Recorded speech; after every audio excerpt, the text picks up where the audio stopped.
Hello, my Bill for Thousand Nation. How's everyone doing today? Hopefully, everyone's having a great day. If not, hope it gets better from here. We are back with another That Chapter. This one's titled Sinister Neighbor That Haunted on Halloween Night. There's more to it, but I can't read it. It goes... All right, let's go ahead and get into the story. Go ahead, turn them lights down low. Put on something comfy, cup with something special. Let's get spooky. This sounds a little creepy.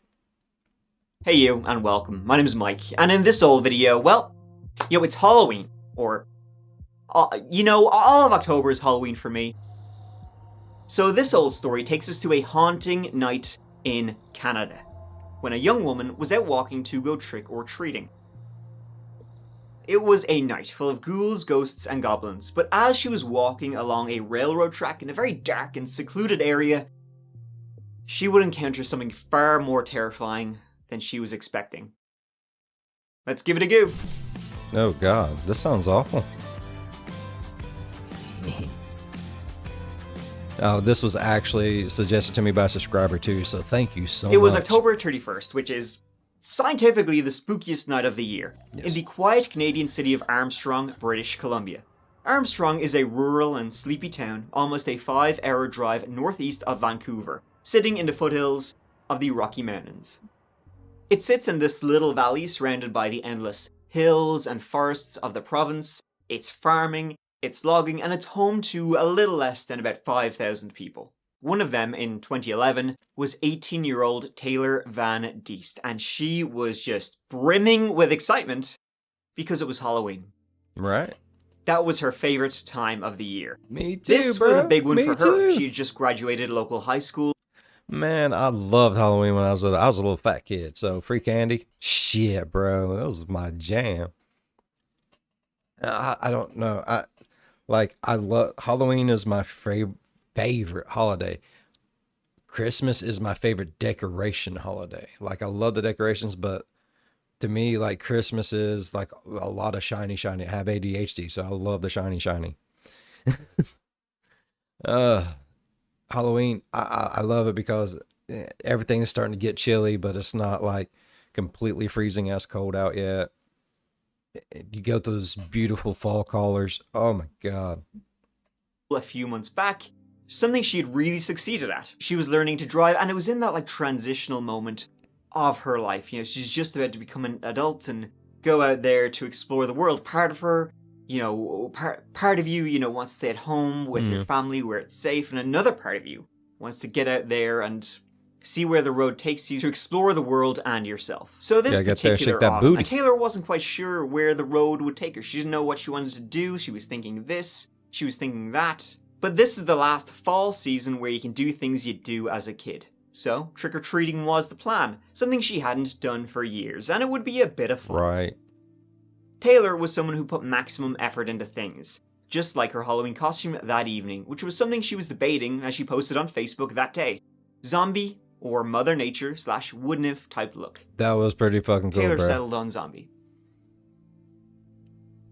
Taylor and her friends Zoe and Clay, they were planning on going house to house for some sweets and then getting up to some creepy mischief. And after trick-or-treating, she would then meet up with her boyfriend, Colton. It was 5:45 p.m. on October 31st that Taylor left the home she shared with her mother, Marie, and her twin sister, Kirsty. She was en route to meet up with her friends and boyfriend, and was taking a route she knew very well. She was texting Clay as she walked. "Hello, Clay. Hurry, Zoe's on her way. We'll meet you at your place." Now, Zoe was supposed to meet Taylor at her place, and then together the two of them would walk to Clay's, but Taylor left her home before Zoe arrived. I'm guessing she was just really eager to get out there and begin the night. She was so excited. So she began walking alone and probably would just meet Zoe at Clay's house. She left her home on Colony Avenue and walked up the few minutes along Pleasant Valley Road to Rosedale Avenue, and then she began following the train tracks that cut through town, still texting her friends along the way. This was at about 6 p.m, it was cold, it was dark, and the loons were out and about. It was not long after that Taylor texted Colton, something very...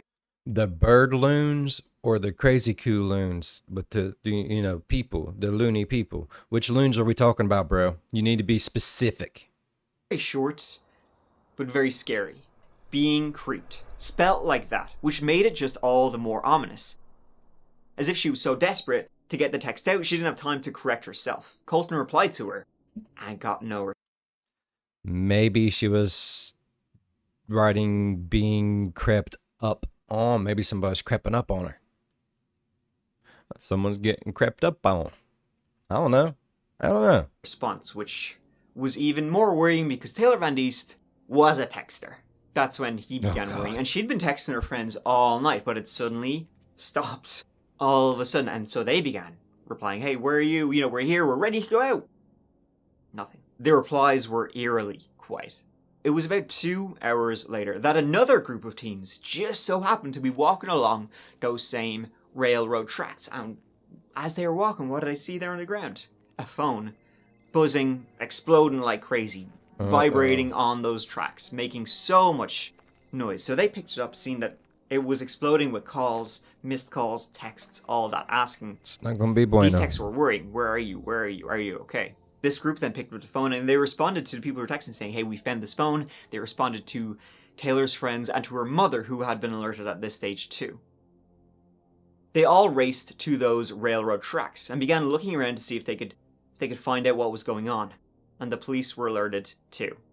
Now, those railroad tracks were very dark, on an already dark night. And on either side was really thick bushes and trees, but they were all there, walking along with their phones out, flashlights out, calling out for her, hoping she would answer.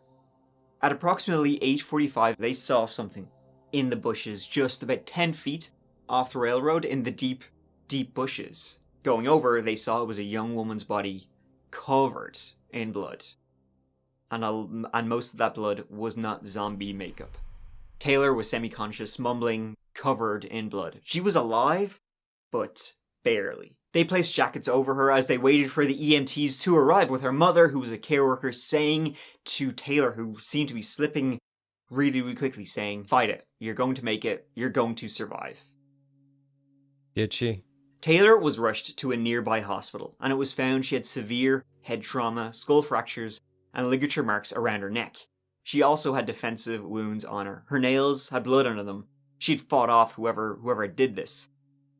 Hell yeah. But she soon, lost consciousness. She had to be intubated. But the damage done to her skull, her brain, was just too much. And very early the next morning, Taylor Van Diest passed away. Man. Tonight after a young woman was...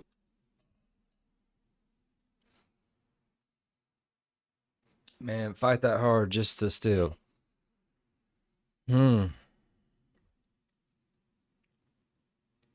Poor young lady. Her poor family and friends. Oh my God. discovered near the railway tracks. She's died of her injuries. And now a major investigation has been launched into this bizarre Halloween murder. Police now have a mystery on their hands. Now, last night, Taylor was supposed to meet up with someone, and when she failed to show, police were called. They were joined by friends and family in the search, and along the railway line that is sometimes used as a shortcut here. And that's where they found Taylor, severely injured. Her twin sister wrote on Facebook that she was suffering from severe head trauma and in critical condition, and she later died in the Kelowna hospital. Police are short on details. They confirm it is a homicide, but little else, and no details on possible suspects. Instead, they're looking for help. People are understandably frightened and are looking for answers. Some people in the area that night reported hearing a woman screaming.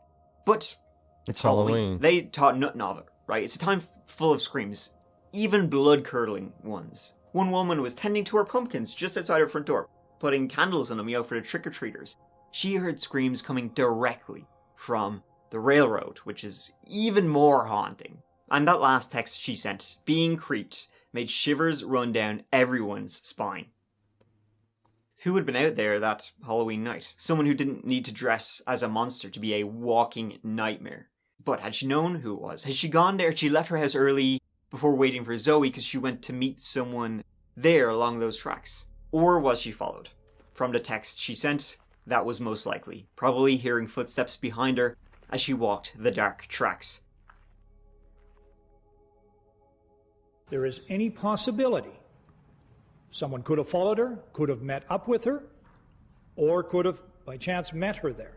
Police released these photos of the Halloween costume Van Diest was wearing that night. She went as a zombie and was wearing a tan jacket over her costume. We're canvassing all along that route to see whether or not people will jog their memory saying, oh yeah, I saw her that evening, or I saw her with person or persons. Soon the police were asking locals not to walk around alone, and of course following up with everyone she'd been in contact with before she was attacked. The police spread the word, how she was dressed that night in case anyone saw her, and maybe saw anyone suspicious near her. Bizarrely, within a week of the murder, the RCMP received a letter claiming to be from the killer. The contents of that letter have never been revealed. What? The author has never been revealed. But they wrote, whoever wrote this sick piece of shit, they wrote saying that they were planning more acts of violence against women in the area. Great. Someone claiming to be the killer sent police a letter threatening to strike again. Now, But is it the killer or is it just some piece of shit trying to be a little piece of shit? You know what I mean? You got those people that everything's going to shit, everything's bad, everyone's scared. Oh, let's poke the bear a little bit more. You know what I mean? And those people deserve to be shot in their fucking face. I'm sorry. investigators have to figure out if it's real or a hoax. We see it as a form of communication from this individual, these individuals. We certainly want to carry on with this dialogue with them. Now, as I said, who sent this in, what they disclosed, and from the letter claiming to be the killer, it seemed like by what they wrote, it's like they got details wrong, so they didn't do it. So it was soon determined. It was soon determined to be a hoax. But I mean, seriously, very, very uncool. Like the opposite I of agree. that. Like, huh. Like, I agree 100%. Like I said, people who do stupid shit like that, they deserve to get plenty of jail time. They really do. If you can find them. And I think you should also be able to, like, boob punch them or just straight kick them in the dick, depending on, you know, sexuality and shit. It's only fair. Just right in the boob or straight in the peen. Just, yeah.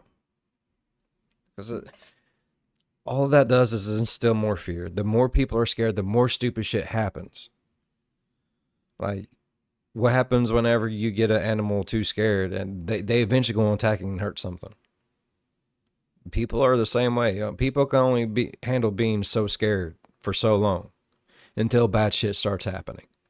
You might even call it hot, but like, not in a good way. Sick bastards. Hot but not. It was at the end of November, almost a month after Taylor's attack. The RCMP made a breakthrough. The blood and skin found under Taylor's nails led them to a suspect. However, suspect was as far as it went at the time. See, the DNA matched that of another attack. A woman, a masseuse in the area had been, masseusing. Happy ending style masseuse. When, in 2005, she was sexually assaulted. In Kelowna in 2005 when he assaulted a woman who worked at this escort agency on Lawrence Avenue. That still Was his happy ending not as happy as he was expecting it to be, so he got angry? Did he go in for his happy ending and he dropped it down and she went,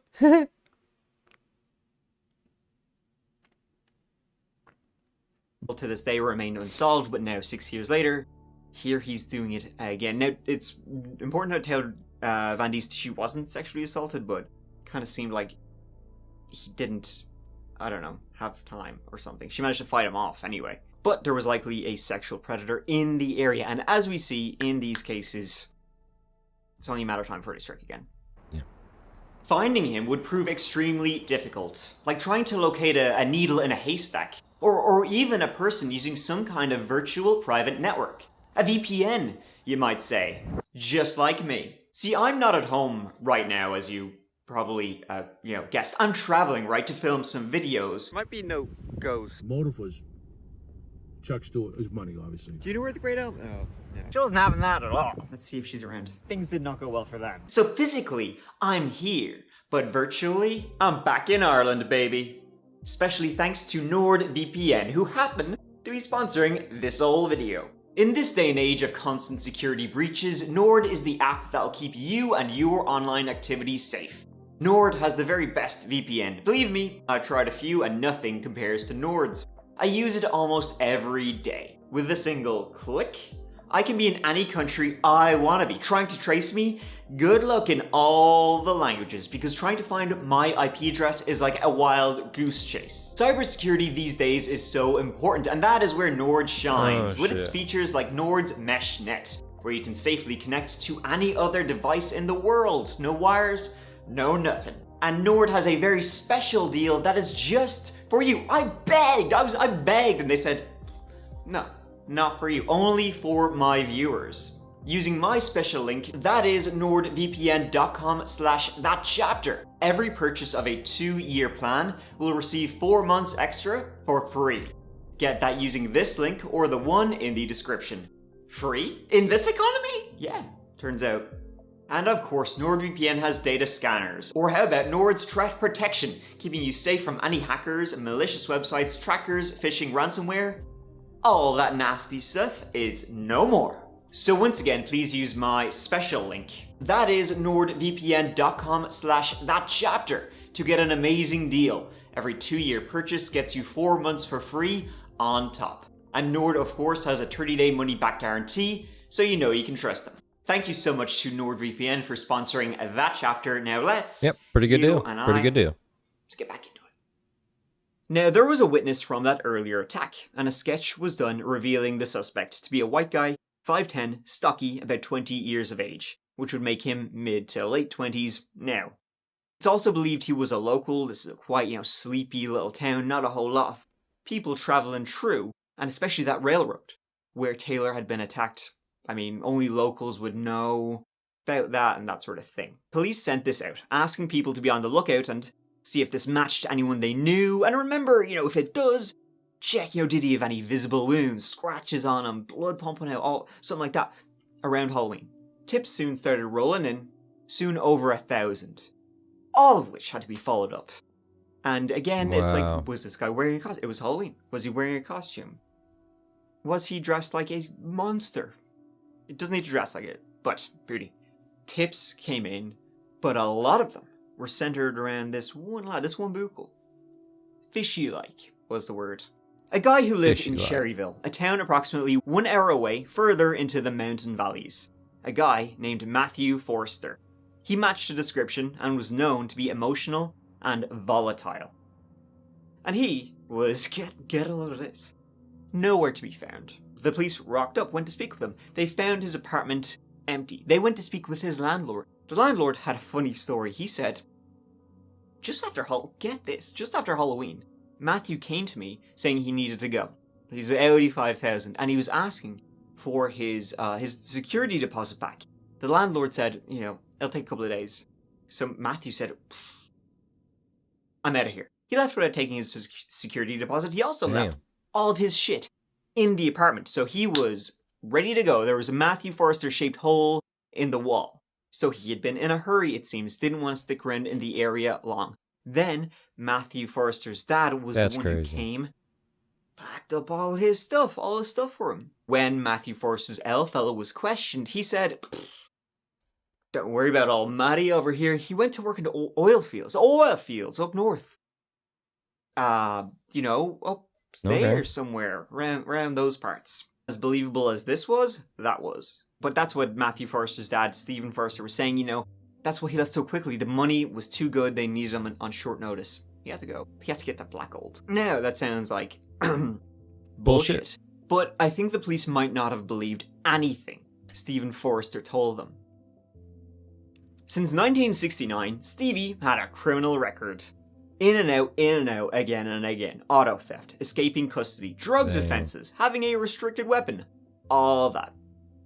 And so, of course, trying to follow up with this oil bullshit, they would be chasing their tail. They were immediately false. Following up on Matthew Forrester's phone records, it showed he had been in Armstrong on Halloween night. And gathering some of his DNA, not sure how, but presumably from an item he left behind, it was determined to be a match with Taylor's killer. They only had one small problem now, though. Finding him. Canada's big. Obviously, Stephen Forrester was lying, but he would not crack. Not for his son. Then a friend's nephew, a friend of Stephen, approached the police, and he told the police that his nephew, he needed a bit of cash.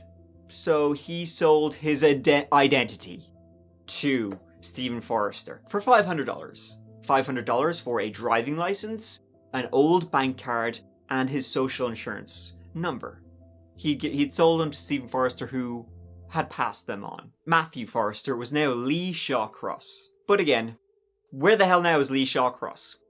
Stephen was key to solving all this. All the effort he'd gone through for his son, and he was clearly lying about it. So the police tapped his phone and listened to all of his calls. And it didn't take too long to reveal a lot of those calls were made to Matthew Forrester. But not once did he reveal where he was. That is, until a slip of the tongue in March 2012. Matthew had fled to Ontario and was working at a glass factory in Collingwood, northwest of Toronto. And it was during the very same conversation when Matthew just kind of slipped a tongue. Oh yeah, the old job in Collingwood, it's great. It was during that very same conversation Stephen told his son, stop calling me. For fuck's sake, like, they're probably listening to all of this. They're probably listening to all this straight on talking about this, so just stop calling me before you say something and they hear it. They had heard it.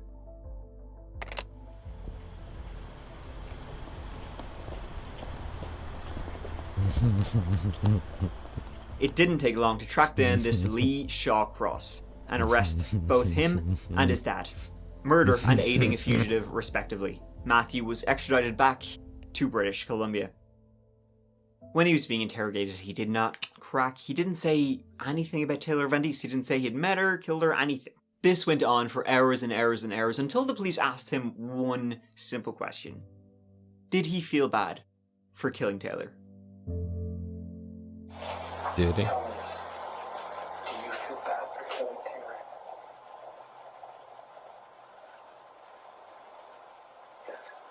It's just about getting help, you know, and doing the next right thing. But you've already told me that you killed her. You already told me that you didn't mean to, that that's not what you went for, that it got out of hand. You told me that you went for sex, and that if she hadn't fought you, you wouldn't have killed her, right? Is that all truthful?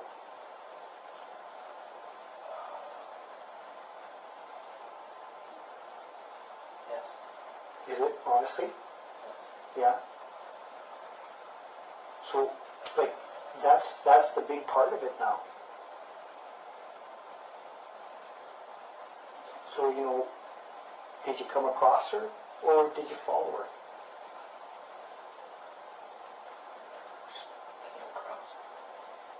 Came across? But tell me about how that happened. Were you hiding in the bushes, or were you walking on the tracks? I know you haven't even that. I'd just like to say that the story. I'm sorry to that easy. No one gives a fuck about your apologies, Matthew would say Barry. that on the night of, he'd been drinking and smoking the devil's lettuce. He had been in Armstrong specifically, looking for sex. And he saw Taylor as she walked that dark path beside the railroad. And you can imagine what was going through his mind when he saw her, or going down a dark path, although it's probably better you don't. He followed her, walking faster and faster, with Taylor giving him terrified looks over her shoulder, fumbling at her phone to text her boyfriend. Then Matthew approached. He said they began talking for a couple of minutes, when all of a sudden he pushed her to the ground and told her to be quiet. She didn't comply. She began shouting and roaring, so he jumped on her. He started strangling her. She fought back, swiping hard at the cord around her neck and at his neck, scratching him, and then began screaming. A scream neighbors would hear but have no reaction to. Then he slammed her head down 6 times and was hitting her with a mag-light flashlight he had, splitting her skull. He had been there to sexually assault her, but she'd put up such a fight, he ran away. It was Taylor who solved her own murder, trying to fight him off. It has been 2.5 long years for the family and friends of an Armstrong teenager found beaten to death, and now they are finally getting their day in court. The community of Armstrong was shocked when 18-year-old Taylor Van Diest was found unconscious. 28-year-old Matthew Forrester was later charged with first-degree murder. His trial begins today in Kelowna. He went on trial in March 2014 and was found guilty of Taylor's murder, first degree. He was sentenced to life with no parole for 25 years. Hell One yeah. month later, Stephen Forrester was also sentenced for protecting his son and aiding a fugitive, someone he knew was a killer and could kill again. He got 3 years. I mean, I get it, but I wish he would have at least got that'd be like it, but the shit just 10. kept rolling in for Matthew Forrester over here. He was later charged with his attack on the masseuse, and then another attack, 6 months before that even. In the middle of the night, he broke into where a 19-year-old woman was sleeping, and he attacked her. He was wearing a face mask, had a BB gun, and threw her against the wall, saying he wanted her before he shat his pants, and he ran. He pled guilty to both of those attacks, and got 6 years each concurrently with his life sentence, which in turn would be later changed. This fucking guy. In 2016, an appeal by his lawyers was successful. The judge made some mistakes in his instructions to the jury, and so a new trial date was set. But before that could happen, Matthew got a plea deal and pleaded guilty. So instead of no parole for 25 years, now it was life with no parole for 17 years, at least. So this monster could be it sooner, if he gets parole, Fuck that. which he probably won't. He better But you not. never know. And it just goes to show he- that, like, all you know, If he does get paroled, it should be like under the contingency that he no longer has a penis. the ghouls and spooky shit and all of that stuff that's out there in Halloween. It's monsters like Matthew Forrester who are far more insidious and terrifying than anything we can invent. And a lot less fun too, because they're, you know, kind of shit. And I love Halloween. But not him. He sucks. He has no part in Halloween. But he is a monster, that's for sure. Thank you so much for watching. I really appreciate you being here, watching this whole video with me. It means so much to me, so thank you. Here, listen. Yeah, thanks for watching. And if you're looking for more of that chapter content, please check. Alright. Nah, if he gets like early parole and shit, it should be under the contingencies that you no longer have a dick and balls, bro. Like, you don't get to have the thing that destroyed someone. No. If your penis causes you that much problems, we can fix that for you. I really enjoyed today's video. Alright. If you all enjoyed today's video as much as I did, please go down there, hit that thumbs up. While you're down there going over, hit that subscribe button. Become part of the Build for 1,000 Nation. We do some crazy shit here, bro. And, you know, if you really, really want to know when that crazy shit happens, go on over, ding that bell. It works for very few people. But, you know, you can try. It don't matter. It don't matter. And if you really like to try new things, go down there. Links in the description. Try out some new Build 5000 merch. It is. It'll keep you warm on them cold and lonely nights, bruh. Get you a nice Build 5000 blanket. That way you can cuddle with me all the time. Alright. As always, be good on one another. I'll see you in the next one. Bye-bye. Yep. Rip his penis off before he ever gets free. That should be a rule. I'm just saying.